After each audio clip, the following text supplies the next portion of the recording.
Matt, can you explain why best infrared sauna is a misleading phrase when everyone says just buy this brand? Sure. So we're heading into 2026. We can go over some pricing, materials, marketing claims.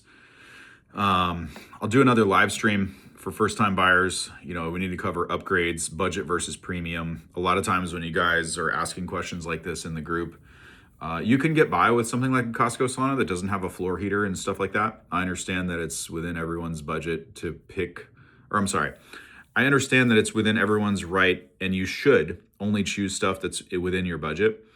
And so I stress over and over and over again, heater layout. So if you're looking for something cheap, you might take a look at the Life Pro or this, that, and the other. If you don't like that and you want to buy the Costco, no problem.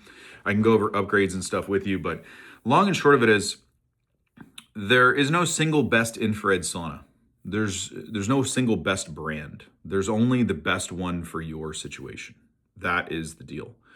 So what actually matters in infrared sauna reviews, in infrared sauna design, in infrared sauna delivery, like experiencing the product, a lot of people talk about these things, but I'm not really sure that they have the newer ones. Because when I get in these things, my opinion from the seat of the pants feel is very different than what like the companies want you to think, what other people say, what other people want you to think, right? One of the biggest things is the difference between heat delivery and temperature readings.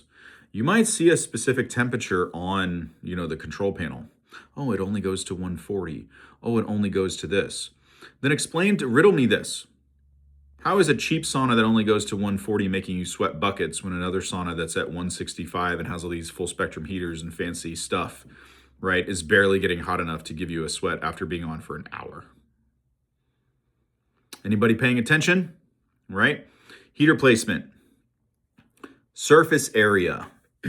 Surface area of the heaters, but also surface area of of far infrared saturation on the body. I don't know how many times I can mention this. Specs and wattage numbers can mislead buyers. But you're not paying attention to what's the actual coverage in that big sauna? How much cubic footage are we really dealing with? Why do some people sweat instantly and others don't? Right? You guys don't take that into account either. You look at reviews and you think, oh, this is the best brand, but so-and-so doesn't sweat in it. And then you think that that's a negative thing. All of a sudden that company doesn't work or another one works better. Is that true? Or does that person have a health condition that's preventing them from sweating? Or are they in a poor setup where they don't have good far infrared saturation and it's not effective for them? So you got to think about that. Infrared sauna benefits only happen if your core temperature rises. So to what degree, how long does it take, and how often are you doing it? All this stuff comes into play. If you break down infrared sauna benefits, like on Detox, why does sweating matter? Why would it matter that you're not taxing the heck out of your nervous system? Why would you want to stay in parasympathetic and be able to control your breathing? Why not just go right for a 220 degree hottest thing that you could possibly get? Just like you shouldn't cold plunge 3 times a day. It's too much for your nervous system. You want to focus on circulation and recovery. You don't want to focus on how can we just eliminate any energy resources that are left in the body and just use them all up. It's how come some people feel amazing and others feel absolutely nothing, right? Benefits are conditional. They're not automatic. So you got different buyer categories too. I talk about this a lot. Things haven't changed this coming year. 2026. This is where people, they're not getting it. Apartment versus condo buyers. 120 volts versus 240 volts, right? What's the reality of that? Works for some, not an option for others. Great size options and brand and model choices for some people. Other people, kind of screwed. Noise, heat consistency, landlord limitations. HOA dictates whether or not you can do something like upgrade anything electrical wise. Contrast that to garage and home gym buyers. What's the insulation like? Is it an unheated space? Does it have cold weather performance? Why bigger isn't always better, right? You guys, this is pretty easy to understand once you realize the mechanics of it. But if you have some gigantic cubic footage family 4-person sauna and you stick it in a cold space, do you think it's going to require more power in order to do a temperature swing of over 100 degrees? Do you even know what a temperature swing is? Do you realize that when it's 45 degrees in the garage, Even if you heat the garage, the sauna door is usually closed. So you have ambient stale air in there that's not being affected by the HVAC or change in temperature. So the garage is usually only 10, 15 degrees warmer than it is outside in the winter in an unheated garage. So you're asking this thing to go from 35, 45 degrees to 150. That's over a 100-degree temperature swing you want it under an hour. It's a pretty steep ask for any type of equipment. So what are you getting that you're going to put in there that you really think is going to accomplish that? You need to pay attention, right? So bigger isn't always better in that particular case because you can overcome some of these hurdles with small space, high heat. And that's why we like things like the Heavenly Heat Eco or something like the Radiant Health models that have a heater in the bench. Not all of them have it, but the ones that do, they tend to apply heat whether your feet are up or down, right? It's kind of a unique thing. We look for stuff that you could have enough space inside to modify if you want. Corner sauna notoriously doesn't heat as much as a rectangular sauna, but it also offers the 45-degree front door, which gives you two pockets on either side to either add heat lamps or some type of supplemental heat that will blow the doors off of the preheat time if you stick that sucker in an unheated basement or a cold garage. So those things can make a big difference. You just want to know beforehand before you buy, because you buy the wrong thing, won't be able to. You're not going to get a 1 or 2 person sauna and stick a traditional sauna heater in it and make it a hybrid like some people are thinking. You'd be sitting right on top of the heater. It doesn't work. Plus, you have to fabricate something to make sure that doesn't burn the whatever you mount it to. Usually there's a heater there that's already built into the sauna unless it's designed for that. So you got to deal with that.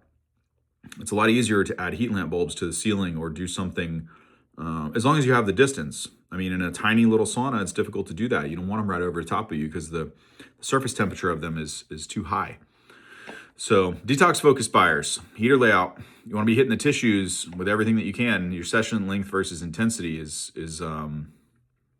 really going to matter there depending on the design of the sauna. So hotter doesn't necessarily mean better, you guys. Hotter on the temperature control, right? Just because it says 155 doesn't mean that you're actually getting any more heat than another sauna that tops out at 140. That's just the thermostat controller. That has no governing ability to dictate whether or not you have far infrared saturation at your tissues. It's going to be the heater layout. Where do you sit? Where are the heaters? Is there enough? Like, some people worry that if they're in too big of a sauna, the heater's too far away on the one side. If you really think that, just sit on the right one day and the left on the other. But that's not the whole picture. What I'm talking about is the heat accumulation in the sauna too.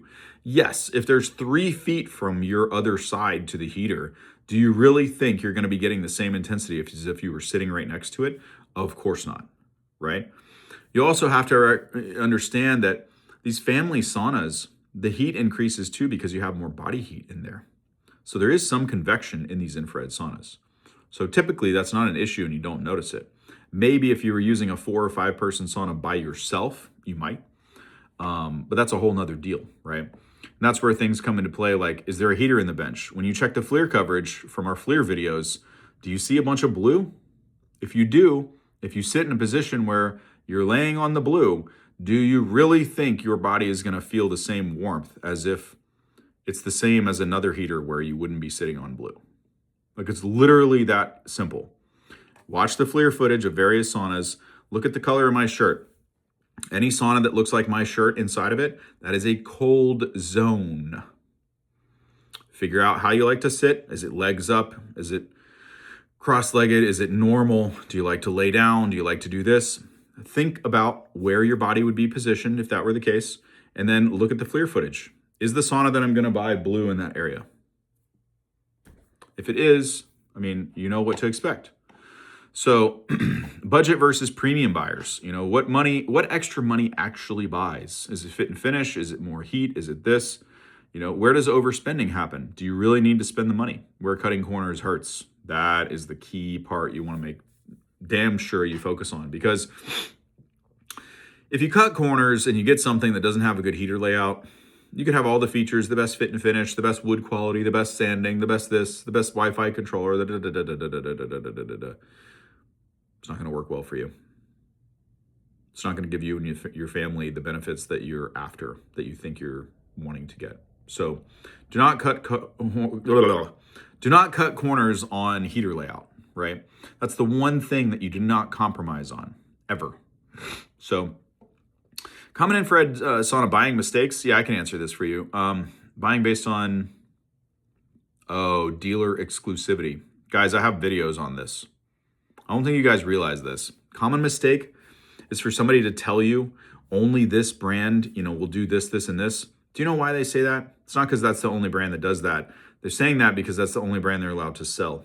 They're in an exclusivity agreement to be a dealer for that company, to have their saunas at the hot tub store. That's their territory or whatever. So if they sell you anything else, they lose their dealership for that. So I don't understand how you expect the information from them to be worth its salt, or to be worth anything, really, right? They're not allowed to say anything else. So I don't know why you would expect them to. Asking me to refute what they're saying is a complete waste of time.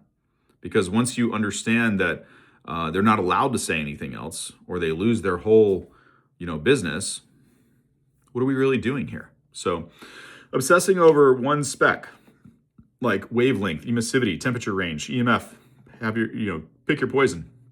You guys, micron range and emissivity, I have videos on this. If you chart them on a graph, they change with temperature and time. It's not a static figure. So for you to say that, for some sauna company to say that you have X micron range, it gives us the impression that we have that micron range the entirety of the session. That is false. That is false information. That's not how it works. It's not how these heaters work. You think they have the same micron range and emissivity output, when they've been on for 30 seconds and they're at X temperature versus when they're in double digit temperatures and they've been on for 30 minutes? No one's explaining it to you like that. Ignoring space and electrical constraints. You cannot get away from this. You should get what fits in your space, and you can reasonably power with your electrical. If you think all infrared saunas, feel the same, you haven't tried enough of them. I can assure you of that. If you're a person that is getting advice from someone and they're telling you that this, that, and the other is all the same, they themselves have not experienced enough to know that there's quite a difference between this. Now, is there a 90% difference between some full spectrum fancy sauna that you're looking at and a traditional far infrared sauna? No, absolutely not. So the converse is true. Anybody that's telling you that there's this thing is double as good, it's twice as good as your regular sauna because it has this supercalifragilistic, spectrum, da da da da da da da da da da. You know exactly what I think of that. Most bad sauna experiences are just buying mistakes. They're not product failures. They just weren't designed well, right? The product's not failing. Well, it's failing the people. It's definitely failing you. So, but how would I choose the best infrared sauna in 2026? Step by step, man. Space, power, heat delivery, frequency of use, support, warranty. You shouldn't rush the decision. We've got a group with 40,000 people in it that you can join for free and get other people's opinions. You don't have to just take it from me, right? There's a ton of people in there that offer their own reviews and their own feedback. Everyone that says, I like this and I do that and da-da-da-da.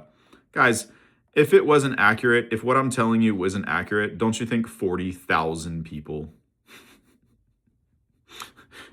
would have illuminated a gigantic spotlight on the problem, right? So I say don't rush into anything. Don't listen to anyone that's trying to shove something down your throat. Do not let somebody convince you that there's only one brand out there that could do you any good. That's like saying it's better to walk to work if you can't afford a Ford truck or car. You can't buy a Chevy. Don't buy a Chevrolet or a Toyota or a Nissan or anything like that, because if you can't afford a Ford, it's better for you to walk to work than it is for you to have transportation. You know how ridiculous that sounds? The same thing is true. Man, I'm telling you, if you can't get a top of the line sunlighting, you just probably shouldn't get a sauna. If you can't get a traditional Finnish sauna and throw water on the rocks and have some lolly in that humidity, you just shouldn't even be bothering sauning. You know how much advice is out there like this? If you can't get a full spectrum sauna from Clearlight, then you just shouldn't even bother with this. You're just wasting your time. They're the best, right? Well, the best for who? How the hell is somebody that lives in an apartment in Manhattan going to put in a Finnish sauna and throw water on rocks? Unless you want to renovate the bathroom, put in a tile shower, and basically put the sauna in there with a ventilation system. How in the hell do you think you can do something like that? And the advice on the internet is that if you can't do that, you should do nothing because you're wasting your time. I beg to differ, man. This stuff has changed my life and thousands of other people. Just look in the Facebook group. It's not that difficult. You know, like if we were making this up, you would know. You know what I mean? Like it's, there's no way, there's no possible way that this type of advice should live on the internet and dissuade people from trying heat therapy in some capacity. I don't care if you're using a jacuzzi, a hot bath, whatever, just be sweating, just be doing heat therapy, just be doing something to get these benefits, right? All these people are just arguing. It's like politics almost. You know, like they just want to be right. Okay, well, go be right. I'm going to go get 30% of those benefits rather than do nothing for the next 20 years. Thanks for your opinion, but no thanks, because I'm not really willing to like risk my health just because you think something is a waste of time. Whatever, later. Like, I just don't have time for this anymore. You know what I mean? So to recap, there's no universal best brand. There's nothing out there that's like, oh, you have to buy this. Absolutely not. Anybody who tells you that, something's up.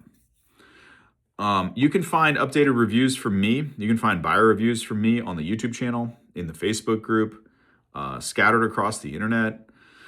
You can have if you want honest infrared reviews without, me in them, check other people's posts, man. Just look in the Facebook group. They're all in there. So you can, I don't know. There's something for everybody. We have stuff from $300 to $20,000 and everywhere in between. So anybody that tells you have to spend a certain amount in order to try heat therapy or to get a sauna or to build a sauna or to do anything is flat out lying to you.